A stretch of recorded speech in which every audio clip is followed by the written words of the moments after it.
Welcome to the Straight Way Through podcast with Gina. We are here to say it straight, say it true, say it kind to the best of our ability so that you can take what we say here and bring it and implement it in your relationships.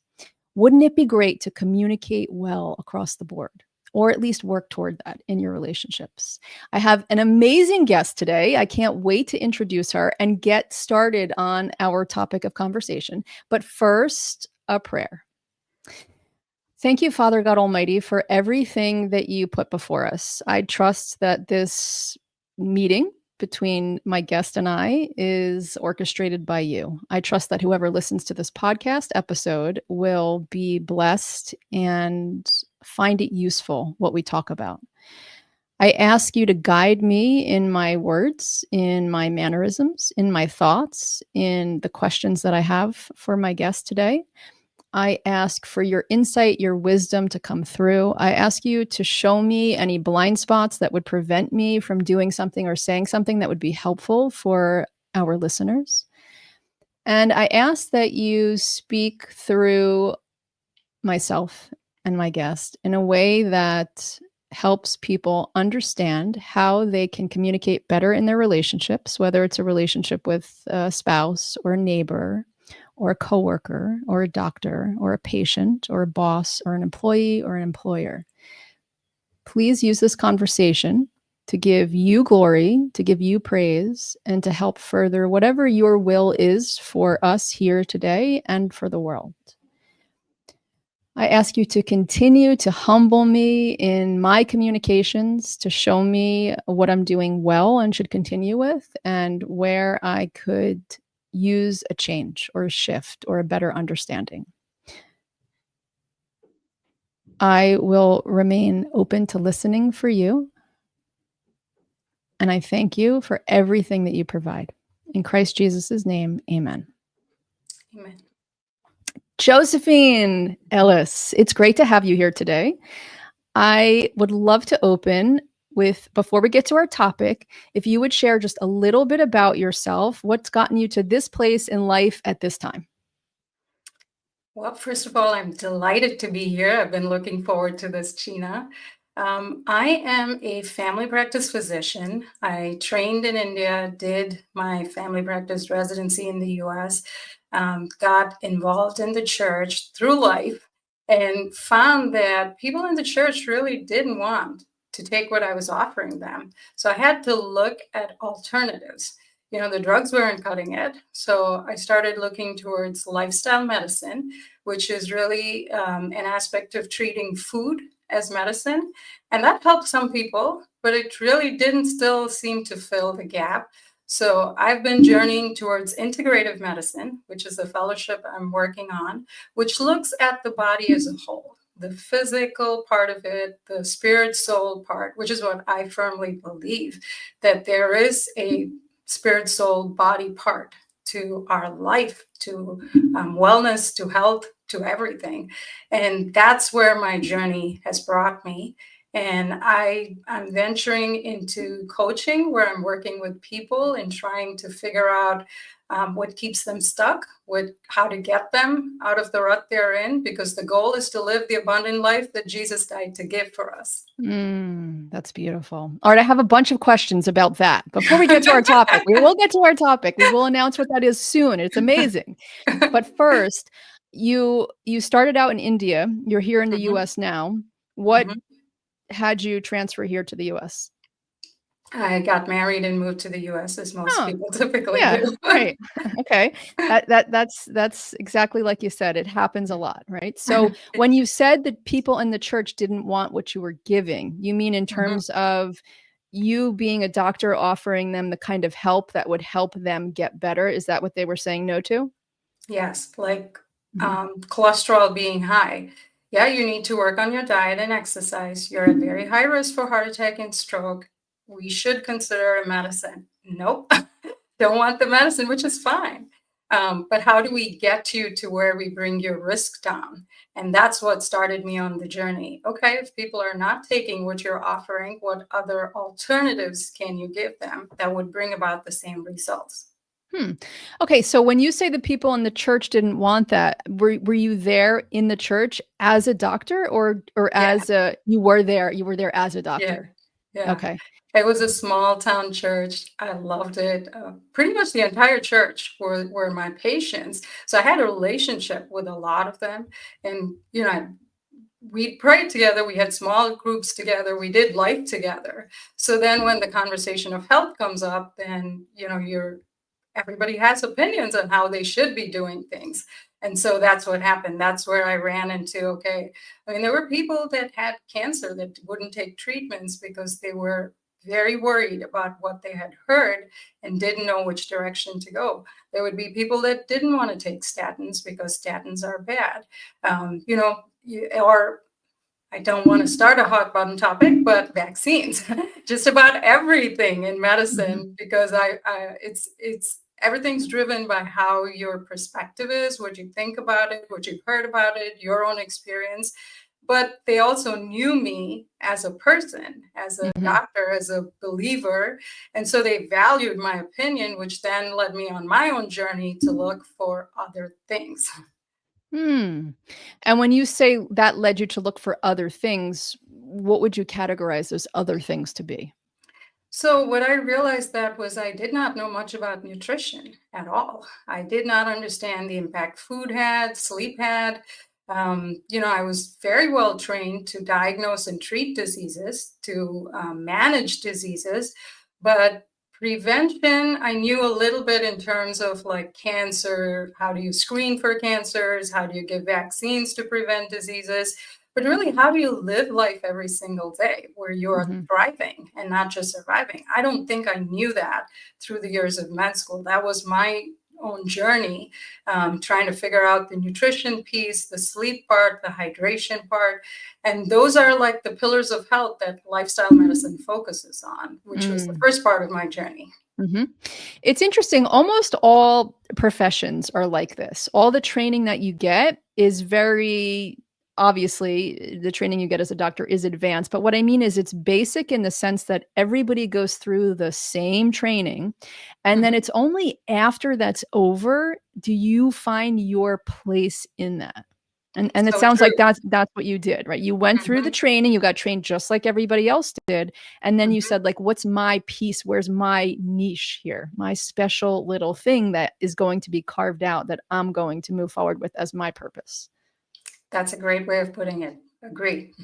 Okay, that's beautiful. So, because when you said to me initially that you were in the church and what you were saying they weren't taking, I thought maybe I didn't know that you were there as the doctor. I thought maybe you were saying that there was a spiritual element to health and to disease and to what's going on with the body that you were doing your best to share with them. And they were saying, no, no, no, it's just physical, it's just a medical issue. Because I imagine that the place that you're in and what you see and what you know, you can see that. I mean, where do you stand on that? Do you see a spiritual element to a physical ailment? I totally do. Yeah, I do believe there is a spirit, soul, body piece to health and wellness and life in general that we don't really focus on. When I look at the secular world, I look at a lot of people just focusing on the physical aspect. I have many people who run marathons, who eat really well. I mean, when I grow up, I'd love to be like that with the physical Mm, aspect. Like, I mhm, mean, it's an aspiration for me. I don't know that I'll ever get there. But then they never focus on the soul or the spirit part, which is mhm, also important for your wellness. Then in the church, we do the soul part and the spirit part, we do great. We call everything as though it's not. But then, what I noticed practically is that we would get together and eat stuff that's not good. We're not taking mhm, care of our physical body. So I found myself in the spot where one group does one part really well, the other group does the other part really well. And I realized you needed to do everything well together in order to mm, have a really thriving, successful life. You're never going to get anywhere if you just did the physical part or just did the spirit and soul without doing the physical part. It's Mm-hmm. like having a car, a vehicle, right? I mean, you can't just do your oil change. You're just going to have to service it. If you Right. just did the oil change and never did the service, you're not going to get the same results. It's kind of the same way. Mm-hmm. Mm-hmm. Now, how does this play into communication? When in the patient doctor relationship, Mm-hmm. how much does communication come in? Like, where's the breakdown, and how do you see it as something that could improve in the future? So, yeah, that's a loaded question. Yeah, I know. Um, so where we're at now, I feel a lot of people, and I feel we have also contributed to this. For many years, we were advocating for people to advocate for themselves, Mm-hmm. and I definitely, I think that's great. You should advocate, but I feel as a primary care physician in the current environment, people advocate before having a conversation, which makes it Mm-hmm. very challenging. Most of the questions I get every day is, I have, can you order this blood work for me? And then the conversation starts, sure, but what is going on? Mm-hmm. So people want, they've listened to some influencer, Mm-hmm. read a book, listened to a podcast, they want X number of blood work, so they want a certain number of things. But part of the physician patient relationship is me understanding what your problem is Mm-hmm. and then trying to find a solution. So it feels like, at least from where I'm at, that we bypass a lot of that and really Mm-hmm. just want to use the physician relationship Mm-hmm. to just order blood work, just order this blood work. And then I always ask the question, what do we do after that? Mm-hmm. If it all Mm-hmm. comes back normal, you're still at square one. So will you please allow me to ask Mm-hmm. you what the problem is so I can guide you in the right direction to get you to the answer you want? Now, it would be wrong of me to not acknowledge the fact that there are many times where patients have been burned because they have not been heard by physicians. So they come in a certain way because of prior experiences. And that's a big part of the conversation where you really have to listen. Mm-hmm. Why does someone say what they say? There's an experience they have. They're looking for a result. So that's a big part of my conversation. Why? Mm-hmm. Asking Mm-hmm. the why and then kind of leading them and reassuring them the goal is the same. Let's Mm-hmm. do it this way, which would actually give us better results than just kind of deciding this is the way to go. Okay, here's what I hear. Tell me if it's correct. I hear you saying that the trend is for people to use doctors in a transactional way instead of developing a relationship with them where the doctor could use their experience to help that person come to some understanding that maybe they don't already have. Right? So it's like transactional instead of, hey, let's build a relationship. Now, I assuming that is that yes? I mean, do you feel like that's Yes, true? Is yeah, that how, totally okay? agree. Yes, you said it Okay. well. And so the thing here is, and there's always two sides, right? So I understand, and that's how a lot of people are approaching doctors these days.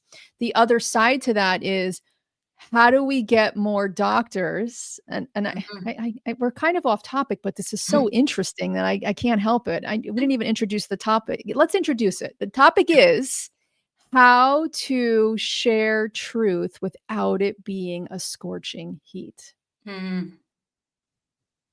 I gotta like sit back and let Mhm. the glow of that, I mean, that's Mhm. it's an amazing topic, and we're going to get into Totally. that. But one question before we do: how do we find the doctors that want to be in relationship with us, as opposed to just showing up on the scene and not offering us an invitation into that relationship? Does that make Great sense? Speak. question. Yeah, Okay. Hmm. yeah. Um, So there are a few things. First of all, I tell my patients this when they tell me this person didn't listen to me, like when they go to see a specialist or somebody that I'm sending them to. Um, you do have to try to go through the normal route. Like, first of all, I think if you just send a message or a phone call and say, just do this for me, that's a lot harder. Now, you do need to have a visit where you actually sit down and listen and give the person the chance to actually show you that they care or they don't. And Mhm. that's all we can do. Now, I will say sometimes it is very hard because wait times are like, I don't know, 6 weeks out, and Mhm. nobody has the time for that.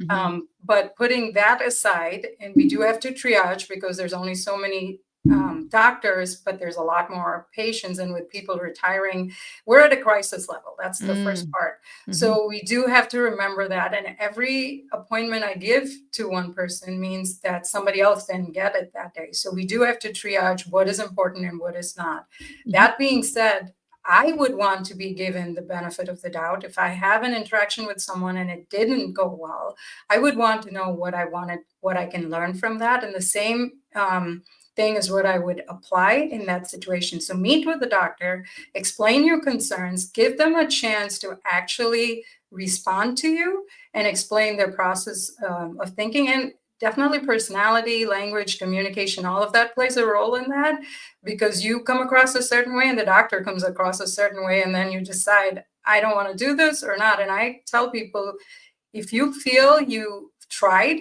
and Mhm. aren't getting anywhere, then it's absolutely fine to move on, Mhm. and find someone that you do connect with. But at least for me, the way that I am, I would want to try, because Mhm. I would want somebody else to give me that chance. Mhm. Mhm. If you were in the shoes of patient, what's Mhm. the best sentence that a patient could say to you, assuming that you're very busy, you have a full schedule? What could a new patient walk in and say that would help build that relationship? Meaning, like, if I'm a patient, I think about it. The old way was that as a patient, you show up for a doctor, the doctor says what the doctor says, and then you go home. There's really no me in that, right? It's just Mhm. like, hey, I'm just showing up, I'm just a blank slate, I'm gonna get an order, and then I'm gonna go follow it. Mhm. And even though the trend might be a little bit hard and kind of like so far in the other direction now, I think the middle ground, the place is like where you can get to and you can say, hey, I am a person here and I Mhm. want to be in relationship with you. How can we build a relationship that is okay for you and meaningful for me, so I don't just feel like a patient without a name, or Mhm. a person without a history, or someone who, because I'll share an experience. If I go to a doctor, I won't bring up the specifics, but I know very much, like, I know very much the training that doctors have, right? And so if I go to a doctor for a problem, let's say problem X, okay, Mhm. and that doctor wants to deal with it in way Y, okay, and Mhm. I don't want way Y, I want to know that I can say to that doctor, hey, I don't want to do it that way. Like, I hear that's what you're saying, but could we brainstorm other ways? And then Mhm. I've literally had a doctor say to me, like, there are no other ways. So when I said to Mhm. them, I don't feel like that's natural, okay, they said, nothing is natural. The air you breathe isn't natural. The car you drive isn't natural. Nothing is natural. Right. Wow. So can you see how, like, what that does is that gives the patient this idea of, like, wow, like, there's no bending here. Like, there is no Mhm. me in this experience. I show up and I take what they give, or I get told that there's nothing else. Yep. Right. So in And that situation, like, so what do you do as a patient? How do you show up in a doctor's office and say, hey, I want to be a person here. I also want to respect and regard you and your training and mhm. your understanding and your expertise. Yeah, and I do have to pause and say there's a lot of things that have happened that have brought us to this place, Mhm. which I have to acknowledge people's experiences, which is why I think it's important to build a relationship. The first several visits for me are getting to know my people, what Mhm. they will and will not do. And usually you can tell. Most people tell you where they're at. I will never forget this older gentleman who came to my clinic. And he basically was telling me how traumatic it was for him because as a Mm. child, he had been to the doctor's office multiple times and they would give him shots, and he never felt well when he left for Mm. whatever disease he had. Mhm. So many visits were spent just reassuring him, making him feel good when he left so that Mm. we could actually get to the harder conversation later. So Mhm. either the person that's in front of you is willing to see where you're at and Mhm. walk that journey with you as someone that has the medical expertise, but allows you the freedom to operate at your level and Mhm. your comfort, but gives you advice so you can make it's informed consent, the risk Mhm. versus benefit, and then you make your choice. Now, if somebody gives you the extremes of nothing is natural, okay, Mhm. we're not a good fit. We're Mhm. just going to have to move on. That's Mhm. okay. There's going to be somebody else that will Mhm. relate with you. That would be a totally, I wouldn't waste your time or their time to Mhm. move on. Yeah, and by the way, the good ending to that story is that I literally cried in his office and I said, "I that's not comfortable for me, that direction. I don't want to go in that direction." Mhm. And he said, all he said was, "Don't wait." Hmm. Meaning, like, "Don't put this off." So, meaning Hmm. I'm crying and I'm saying, "Could that, like, that does not that feels very bad for me. I don't wanna go in that direction. Is there some other direction we could go in?" And his answer Mhm. is, "Don't put this off. Don't wait." Now, by the way, that issue completely resolved. Hmm. Completely Which is, resolved. yeah. Okay. And Well, it and turns he out ins you were right. and by the way, he insisted there was no other way for it to resolve than the way that he was suggesting. And I'm Mhm. not do I'm only sa I mean, I know that there's a lot of good people out there, and he might be one of them. Do you know what I mean? He might be a good person that might have just been, like, a bad day, or he might be so ingrained in what he's used to doing that that's just, you know what I'm saying? I'm not making a judgment call on whether he's a good person or a bad person, Mhm. but that's, you know, that this is an experience that so many people have, and it's created this kind of now transactional relationship where people just want to go in and say, "Look, I don't want to hear what you have to say to me because I don't trust it. I This is what I want and I can't get it any other way, so could you help me out?" So it's like it's almost like on both sides, it's like, "Hey, how do we come together and redo this whole relationship thing?" Right? Because Mhm. like we're both doing things that aren't helpful for one another. Totally. I agree with Yeah. that. First of all, I want to acknowledge and validate that emotion, that all of us feel like we're Mhm. not being heard. I mean, when somebody's crying to you and saying, I do not want to go in that direction, it Mhm. doesn't matter what the fact is and what your expertise is. I think you first have to be a human That's right. and understand. That's Before I'm right. a doctor, I'm a human being. I have to Exactly. acknowledge the pain that somebody else is in. Exactly. So if you can't get past that barrier, that definitely makes it much harder. Um, I think for most physicians, we Mhm. go into medicine because we want to help people that are suffering. And Exactly. that is the core of it. If Mhm. you can connect with the physician at a level that says, this is my problem, how can you help? It Mhm. gets a lot further than this is what I want, Mhm. which is much more transactional, like you said. Mhm. And that is the challenging part because we don't live in silos. We have experience, we have life experiences, we feel a certain way about things. And the challenging part for physicians is this: Mhm. science is evidence based. I have to prove. So, which is where the spirit and soul body becomes very challenging because Mm. how do you prove spirit? How do Right. you prove soul? And yet, you cannot tell me that Mhm. that doesn't exist. As a believer, I know for a fact that those things exist, Mhm. but we are bound when it comes to evidence based medicine. I may have a strong opinion about something.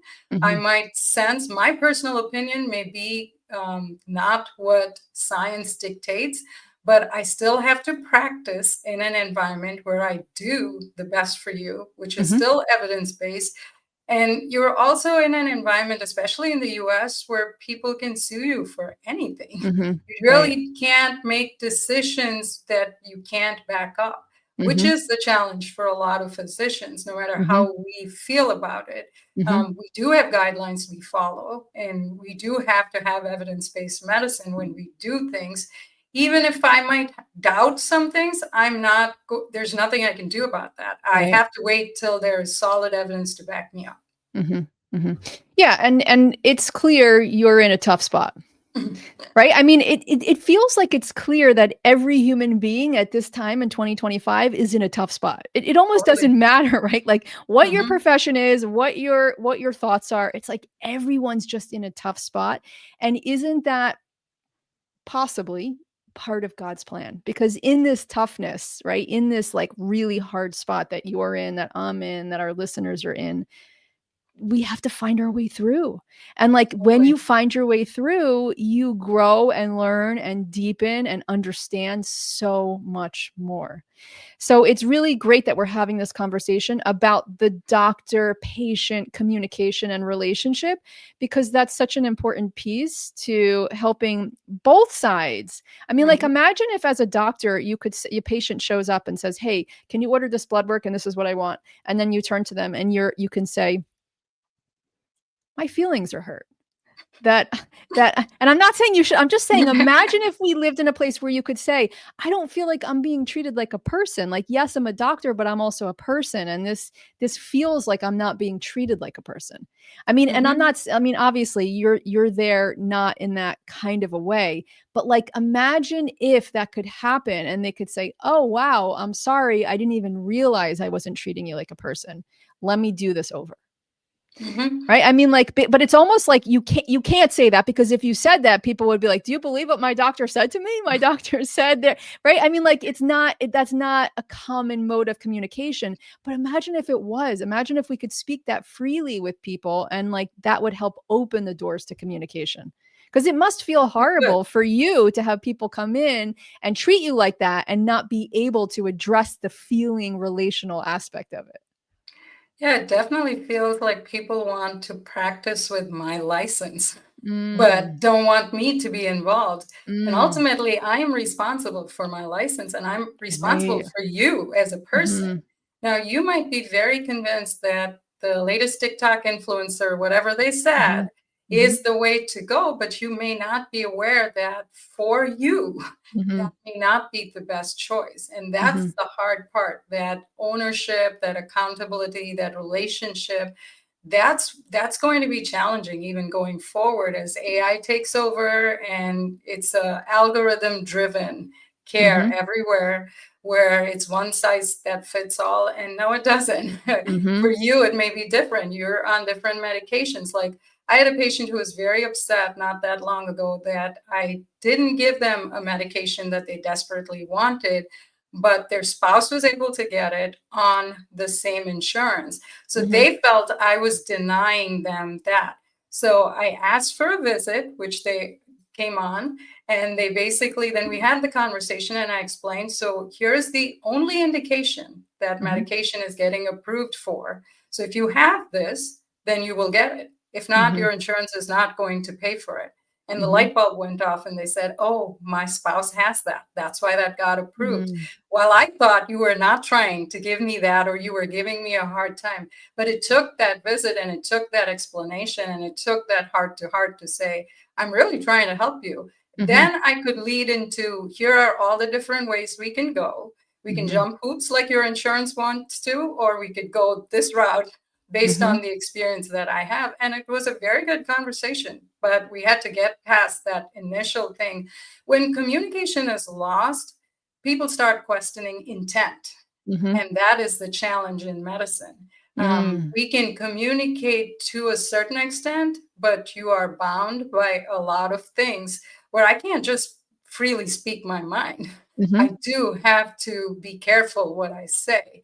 But absolutely. then, depending on what experience you have or what side of the aisle you come from, then you start questioning someone's intent, which is why a relationship is so important that you build Mm, a relationship. So my patients will say, I want to know what you think. mhm, And then I tell them, okay, here's what I have seen happening. Here's where the gaps are. Here's what science says. And then you make your choice. So mhm. it's so important to have that relationship. Yeah, can you explain that a little bit more? You said I don't know the exact words, but something along the lines of when communication breaks down, then people start questioning intent. Help us understand that. So, like with that patient that basically felt I wasn't giving that patient the benefit of the doubt by not prescribing it. So, they sent me a message. My nurses responded. They gave a standard, here's why we can't give you the medication. So they started thinking that this person really doesn't want to help me. But when they spoke directly to me, then they Mm. understood my intent is actually to help you. But the communication through the nurses, through the secretaries, going through multiple layers, and then their own frustration because it was a problem they have dealt with most of their life that Mhm. they're seeing other people get a response to, but it's so close and they can't get to it. And why won't I Mm. help them? And then once I took the time to really communicate without all the other pieces that were there that was confusing, then they understood my intent was to help them, not to Mhm. be a barrier, but to work with them. So Mhm. that communication sometimes is challenging. I mean, average physicians have somewhere between, like close to 2,000 patients. We can't really respond to every Mhm. single message. We do have to have systems in place so we all don't burn out. Mhm. So sometimes those things happen where it doesn't communicate very clearly because Mm. the nurses are responding based on their level of expertise. The secretary is saying based on what they know, but the doctor has a different perspective that maybe doesn't get communicated very clearly. Mm. Yeah, this is amazing because it's not just doctor-patient relationships, but this is human relationships. So when the communicate what I really hear is like when people are not understanding the communication, they create intentions that may or may Mhm. not be there. Right? So That's it's a like, great way of hey, saying if it. right, if we're not communicating well or I'm not understanding you or something, right away, I jump to, oh, here's her intention. Here's what she's doing. Here's why she's doing this and I make up a whole story rather than going for settling or figuring out or making some changes to better understand what the communication is, Totally. And right?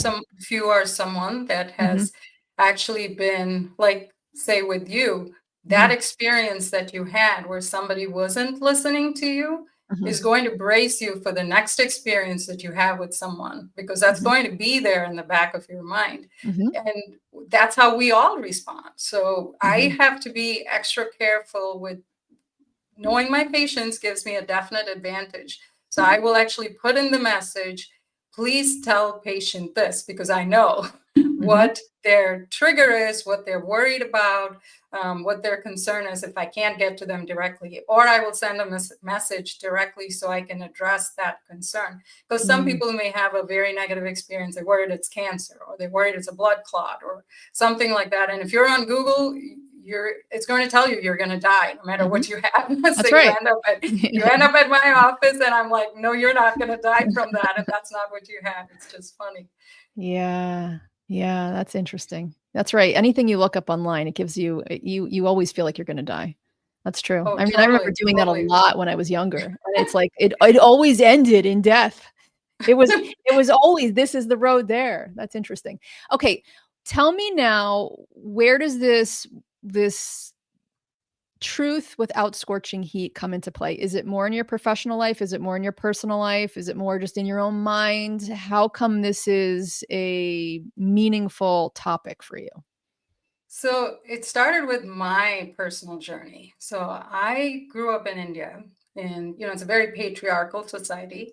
My parents had two girls. I'm the oldest of two. So growing up in a country where men are valued far more than women, you have to be a certain way. You have to be assertive. You don't get to medicine without being that way. Mm, And also, it's a country where there's a billions of people, and the resources are very limited. So there is a certain way you have to live your life. You just don't do whatever you want, which is mm, why most Indians are some kind of professional. You have to be a doctor, a lawyer, an engineer. It goes back to the way we live our life. And even total strangers on the street will come up to you and say, don't do this, do that. That's really how life is. That's how life is over there. So when I came to the US and started living here, I forgot that I'm not living in a place where we're mm, competing for resources like that. I what was acceptable in a culture where people viewed as giving advice because there's not resources, where we value our elders and allow them the liberty to speak into our lives. In this culture, it wasn't viewed that way. I would get things like, don't be so judgy. I'm like, what is judgy and what is wrong with judgy? Mm, I'm just trying to mm, tell you how what works and what doesn't work, but in a completely different environment with mhm, different resources, that was completely unacceptable. And it brought on a lot of challenges for me. I'm more very direct. mhm, I talk a certain way. I had learned to be very assertive with my tone. And the Lord's answer to that was to give me a very, both my children are very sensitive. My husband is mm. very sensitive. So Aw. it was trial by fire where I had to learn to speak a certain way. And Mm, that was my choice. I could be the way I was, or I could get better and truly try to understand and be at a different place. So that was the challenge in my personal life. And then, of course, medicine is a huge challenge these days because you have everybody on every end of the aisle. It's mhm, very, very, very hard to have simple interactions where people don't have strong opinions about anything. So that is the other nuance for me. mm, Like I could get the first person walk in and say, I do not want any vaccines. Don't talk to me about it. And the next person will tell me, where can I go to get the mhm, whatever vaccine? I give me 3 today. And mhm, it's me that is dealing with everybody. mm, You meet the person where they're at, have the hard conversations. But I really think the thing that drew me to this hard conversation is just even reading the stories of Jesus in the Bible. He is mm, the master communicator. mhm, When you see the Lord at work, it always blows my mind how he would take one little thing and hit the target of multiple different things. So there is this story in John 5, I believe it is, about the healing of the man at the pool of Bethsaida. mhm, I love the Passion Translation. I'm a language geek. I mm, like to know mhm, all the footnotes in it, and it gives you the Greek version, the Aramaic version. So I really like that. And in that, Jesus is there talking to the man that had been by the pool for 38 years. And the question he asks him is, do you truly long to be well? Can you imagine how that would go over mm. right now? I can Exactly. see it on every news media That's flashing. right. Jesus of Nazareth asked a question to this man by the pool that's been there for 38 years. Do you truly long to be well? What kind of question is that? Well, if you dig deeper in the Greek, it Mhm, says, are you convinced you are already made whole? mm, What a big difference. And mhm, that's where communication, the language, that's such a big part of it. So Jesus is actually asking the guy, are you convinced you are already made whole? And of course, the guy's response was even more revealing. He's like, well, I don't have anybody to take me. I can't get there. I'll never get healed. And Jesus just says, okay, pick up your mat and walk. that's right. So he first asks him where he's at. Then Mhm, he tells him what to do. And then the guy walks, right? And if you read that story, it says that it happened on Sabbath, where the Pharisees and the Sadducees really don't want you doing anything on a mhm, Sabbath. So he healed, and the man picked up his mat and walked. Now, what kind of people would be caught up with somebody picking up their mat and walking over someone that is actually walking for the first time in 38 mhm, years? So, you know, that one act of healing, setting the man free, showing him who he is, and also showing the heart of the Pharisees and the Sadducees, I feel like that just blew my mind when I listened to the way the Lord dealt with different things. And I think at the core of how that man was healed was whether he saw what he needed to see, the identity of who he was, which mhm, is kind of what I am doing on mhm, a personal note for me in the coaching part that I'm working on. It's really everything goes back to identity. Can you see yourself the way that you want to be? Whether it's in communication or whether it's in relationships or your health or anything like that, the first step is to actually see. to know. Mhm. And I think that story in the Bible really spoke to me as I was reading about communication and looking to the Lord about where I wanted to go with this. In the very next chapter, though, and I want to bring this to bring balance, it is great to always have communications where you try to bring light without bringing scorching heat. But there are conditions where you cannot compromise because there are going to be people who will feel the heat That's because right. they cannot receive the truth of what Mhm. you're saying. That's right. So in the very next chapter, it says where Jesus, when he says, "You have to drink of my blood and eat of my flesh," there were many people who couldn't handle that. And the scriptures say that they walked away. Mhm. They did not walk with him anymore. Mhm. So you cannot compromise the truth of that. I mean, if you can't accept that Jesus' blood is important for you to have eternal life, there's no conversation to be had, and there's no Mm. amount of heat or light that I can adjust in that. That is an Mhm. uncompromising truth. I think Mm. that's important also to bring balance. So, yeah, and as much as possible, we try not to. I'm not trying to offend anyone. I do try to meet people in a common place where you and I can have a conversation and Mhm. understand where we're at. But there are some uncompromising truths that cannot be changed. And that is the word of God for us. It is what it Mm. is. And Mhm. we have to learn to live with that, you know. Yeah, that's so beautiful. Yeah, thank you for sharing those stories and for your understanding of them and how it's shaped you.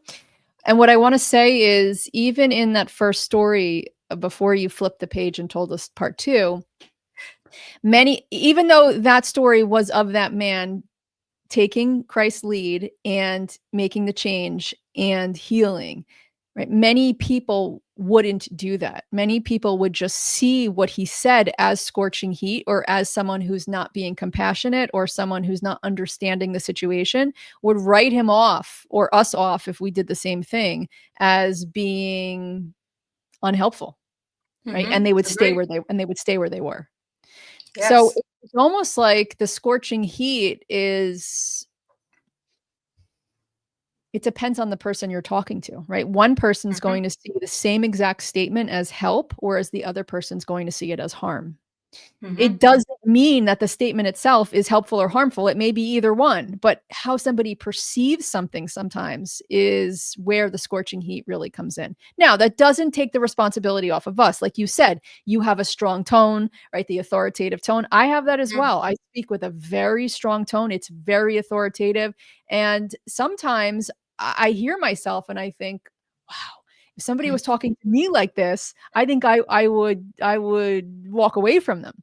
Right? So, I mean, like, it doesn't take the responsibility off of me to find a way to have a tone that's more pleasing, and I do work on that. It's very, very Hmm. challenging, but Totally. there like you're saying, there are some things that where you can't change truth in order for it to not be scorching, but you can find ways to share truth in a way that a person can tolerate that level of warmth. Hmm. Right? I mean, like, Agreed. that's up to us, and we can see Christ as the model because he did that. Now, not every that's the thing that I think it's really important to always remember is that because people like to say like, "Oh, be Christ-like, be loving." But Christ's love wasn't fluffy, buttery, Oh, like, let me, like, candy things up, right? I mean, it was scorching. It it was was scorching. scorching for the Yes. people that didn't understand it. Right? For Hmm. the people that Totally. did understand it, it was beautiful. It was amazing. It helped them to move to a place that was better for them to be in and to leave the old stuff, the dead stuff, the unhelpful stuff behind. So, I mean, it's interesting because we're looking at 2 things here, which is one, uh, sometimes the truth is just going to be a heat, and there's not much we can do about that. Other times, there's plenty of things we can do about it, like approaching people differently, communicating with them differently, saying, "Okay, please remind me when my tone gets screechy to your ears, right? Whatever, whatever the case may be, so that we can keep learning and growing. Because I know for me, I'm nowhere near perfect and never will be, but my goal is to always be more and more like Christ. And he always stated the truth. It wasn't always fluffy, but it was always very graceful. Even though there are some people that would say it wasn't graceful, right? Like you're saying, the Pharisees would never say that his words were graceful. Right? They would say, "Oh, it's they're wrong. They're scorching. They're wrong. They're not graceful." But to someone who understands it, it's graceful. So I mean, this is really interesting because we're talking here about paradox, and the paradox Mhm. is, yes, I, you, whoever, it's beneficial to keep working on that scorching heat to bring it to a place where people can receive it, but not so much that the truth is no longer recognizable in it. Mhm. And Jesus didn't come to bring religion. Mm-hmm. Jesus came for kingdom purposes. And every interaction he had focused on the kingdom, which is why he didn't care what the Pharisees and the Sadducees thought, because it was religion. And I think that's where the intent, what is the intent for somebody? And one thing I've learned with the Lord is Mm-hmm. that I can't really control the way he brings things about. And the Mm. biggest challenge for me is to not be offended in the way the Lord works things out.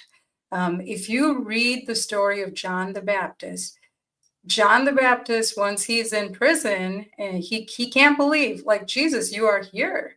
Why are you really the one, or should I be looking for somebody else?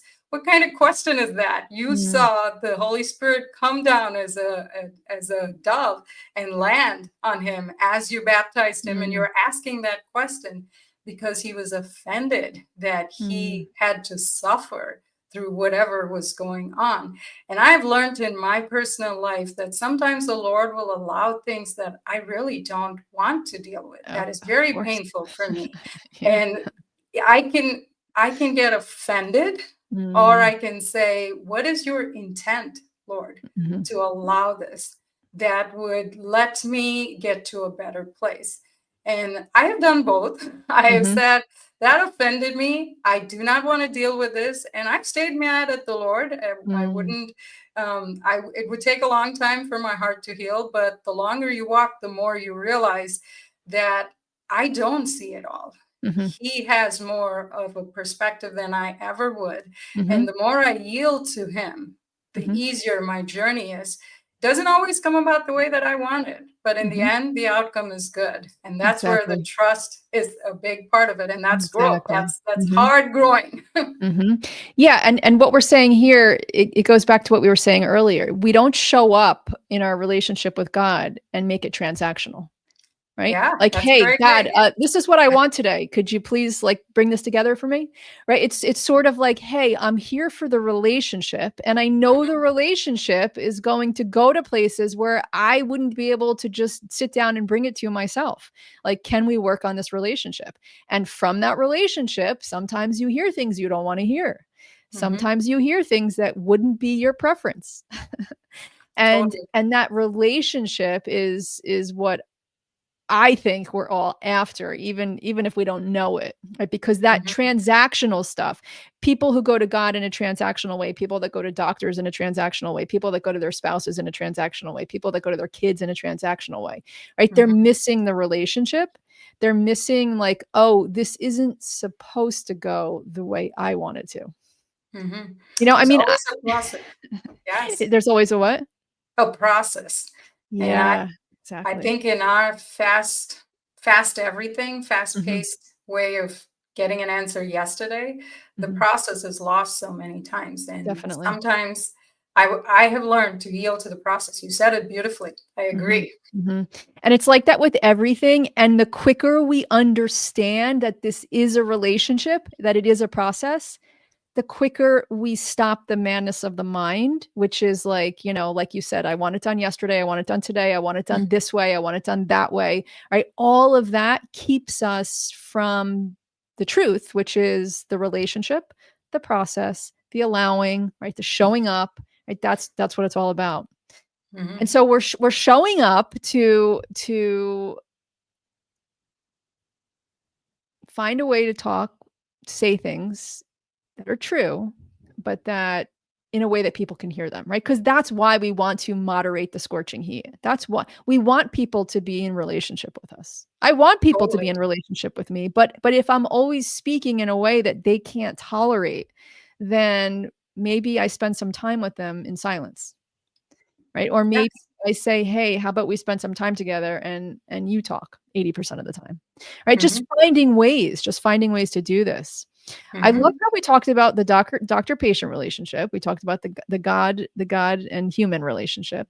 And this apply and you also brought up that your two daughters, right? And your Son husband, and a daughter. a son and a daughter and husband are highly sensitive. Mhm. That's amazing. I mean, as somebody who's highly sensitive myself, I'm both highly sensitive and speak in scorching heat. So, I mean, isn't That's that an me. interesting mix? Oh, that's you That's too? me. That's Okay. me. Yes. Yeah. Yeah.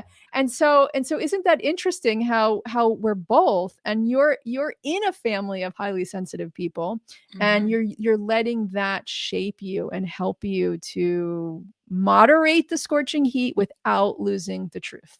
Hmm. It's a work in progress That's every right. Oh, single that's day. right. Oh, that's right. Oh, I could say the same thing. Yeah, I mean, there's people that could show up here and say, "Oh no, she's still scorching," right? But I know I'm less scorching than yesterday. I Yes. know that I'm talking to myself about that. That I'm saying like, "Okay, how do I go into this next conversation and do it in a way that is really consciously aiming to not burn?" Hmm. And that is so true. Progress, that's the most important thing. I Mhm. want that grace for myself, and I try to That's remember right. that with That's other right. people. Sometimes I feel like you did that, and you think that's something that needs, the acknowledgement from me. But when you look at wherever Mhm. they've come from, that is the key. And I believe that's how the Lord looks at us. He sees the end from the beginning, He sees the challenges you've had, He sees the progress you've made. I grew up in a home where we just went at it all the time. We would argue, it was fun all the time. And Mm. it wasn't considered disrespect or that we were arguing. That's just our way of communication. Mhm. Mhm. And then my world completely changed. Mm. When I'm with my husband and my children, they're all completely different.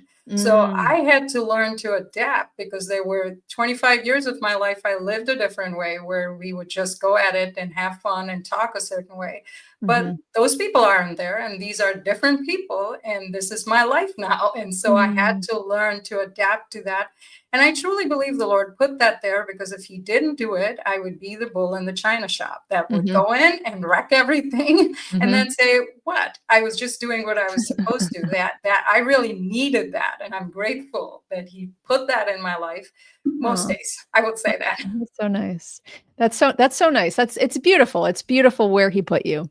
The thing I wanna share just a funny note here. I was just at the World Championship of Public Speaking. Was it last month in Philadelphia? This is through Toastmasters. Every year there's 8 finalists who get on the world stage. It's international, it's huge. And these 8 finalists compete for the world title. The winning speech this year, he grew up in India. He lives in Amsterdam now. And you made me think of him or earlier you said in India you're a doctor, you're a lawyer, you're an engineer, like that's it, right? There's no other Mhm. options, right? And so what he said in his speech, which was hilarious, there were a lot of very funny points. He said his dream was to be a Bollywood actor.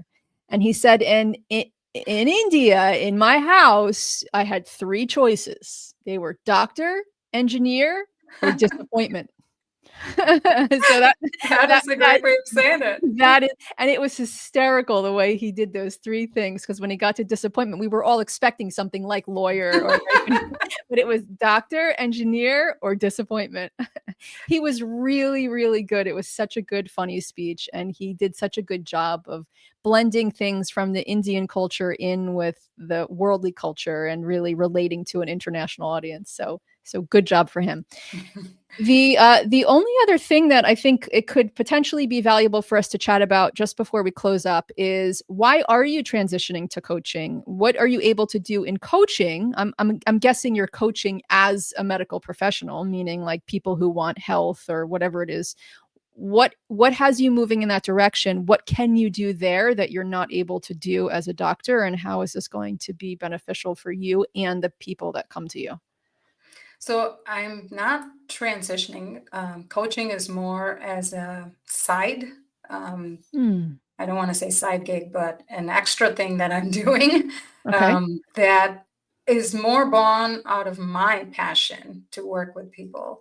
And so I bring my expertise as a medical professional, but I'm not operating in the capacity as a medical professional. So I won't be writing prescriptions or ordering blood work or diagnosing, but Hmm. I will work with people that maybe that are stuck with how do I get better with my diet or my exercise, or I have a problem that I need solved that I can't seem to get where I need to with maybe your healthcare team, with your doctor.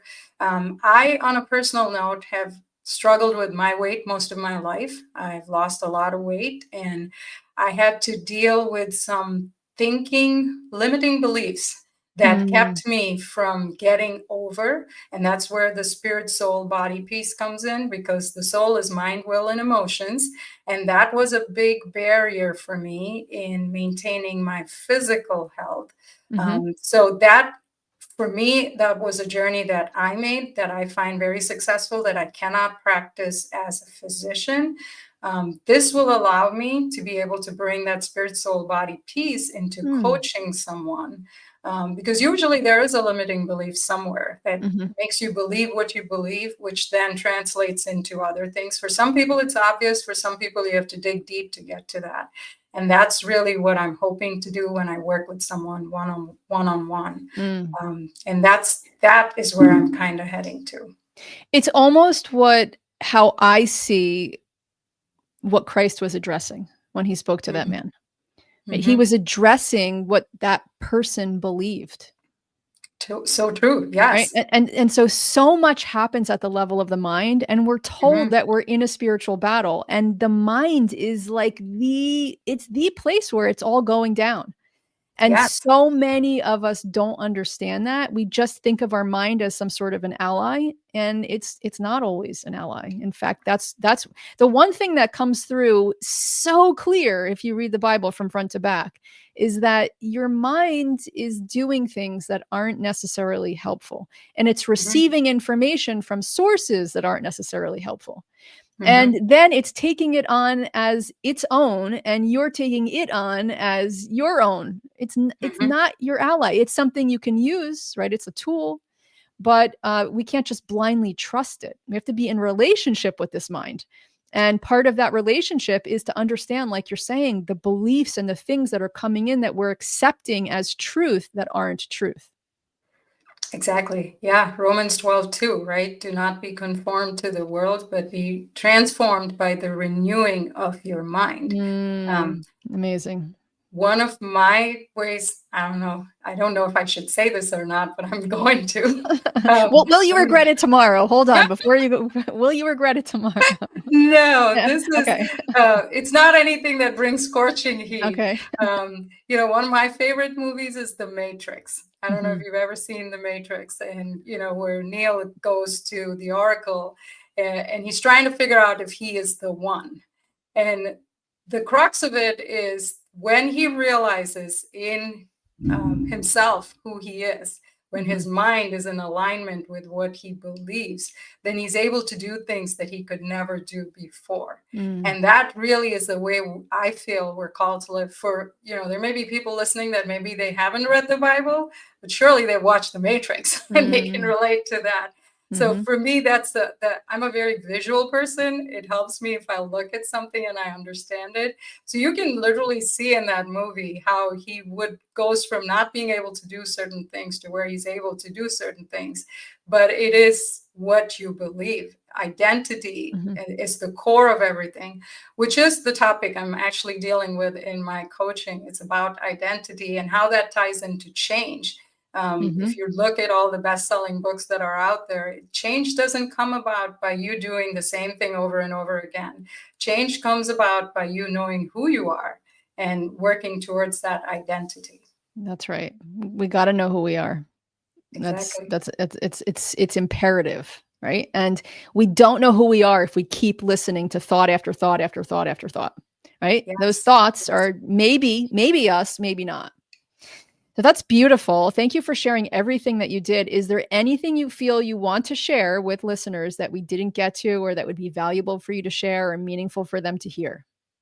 So I have a little gift, Hmm. checklist of sorts that I would love to share with your listeners. It's 7 keys to grace-filled communication. So Hmm. say you're in the middle of your crazy day and Mhm. you look at a post that turns you off and you're waiting to choose somebody out and send that response. You take a moment and maybe use this as a screensaver, print it out, hold Mhm. it somewhere. I know I need visual cues that will stop me before I do something that I will regret, or if it's your boss or a coworker or anything like that. And the 7 keys are: listen first, right? Pause to hear what the other person's really saying, their perspective. Choose your words wisely because communication is so key. Don't say things that you would regret later. And pause before responding. You don't have to respond immediately to Mhm. anything.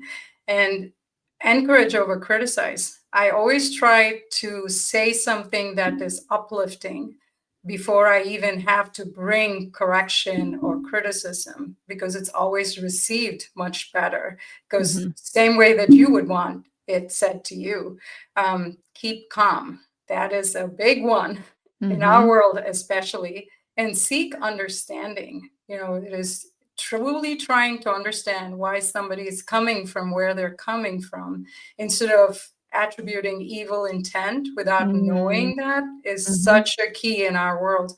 And more than anything else, this last piece where you invite God into the conversation. Ask the Mm. Holy Spirit to lead you because I know what my flesh wants to do. I would have Mhm. hit that send button, That's right. 30 seconds ago. Right. But when the Holy Spirit is there and I know He's watching me, then I tend to Mhm. behave much better. So I would love to share that with your listeners. Mm. If they would text the word light, Light, to 585 420 8896. That is the word light, Light, to 585 420 8896. That's beautiful, and we'll put that in the show notes too so that they can refer to it there. All right. So Thank thank you you. for offering that. That's really beautiful, and it's so important. I think what you said, so many people think I have to act now. I have to send it now. I have to get back immediately. And just even one of those points, if they practice one of those things that you said, like wait, don't do it now. I mean, that could really help them. So I think those reminders are awesome. Thank you for doing what you're doing and for your part in helping communication get better. We all can improve in communication. And I love everything that you just shared. So I hope that they'll reach out to you for that.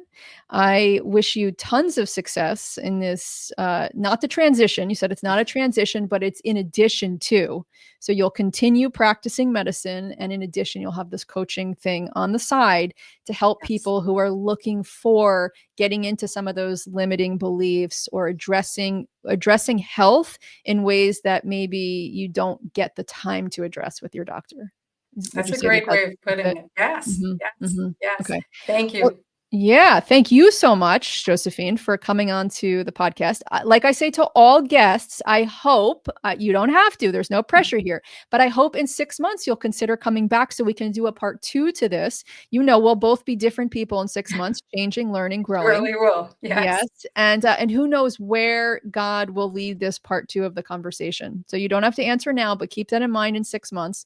And just to thank our listeners for being with us today. We really appreciate you being here. If you have any topics that you would love to see in the podcast moving forward, or that you'd love for Josephine and I to discuss in 6 months, please let me know, and we will be sure to get back to that with Josephine's approval. I want to share too. One of the things that I like to share is that I do have the Say It Straight to Yourself journal prompts, which you get a journal prompt every single day. And that fits so in line with what we've been talking about here, which is as you get to know yourself, you can show up as yourself in all situations across the board. So it's say it straight to yourself first so that you can say it straight to them second. I will put the link to the journal prompt system in the show notes as well. If you've liked this podcast, please like it, subscribe, share it with a friend, leave a 5-star review if you feel it was worthy of 5 stars on Apple Podcasts or Spotify. And most of all, keep communicating with the idea of how do I turn this into a relationship instead of a transaction? Thank you again, Josephine. It was lovely to have you here, and I look forward to seeing you again in the future. Thank you. It was my pleasure. I totally enjoyed this. Well, that's so good. You're welcome.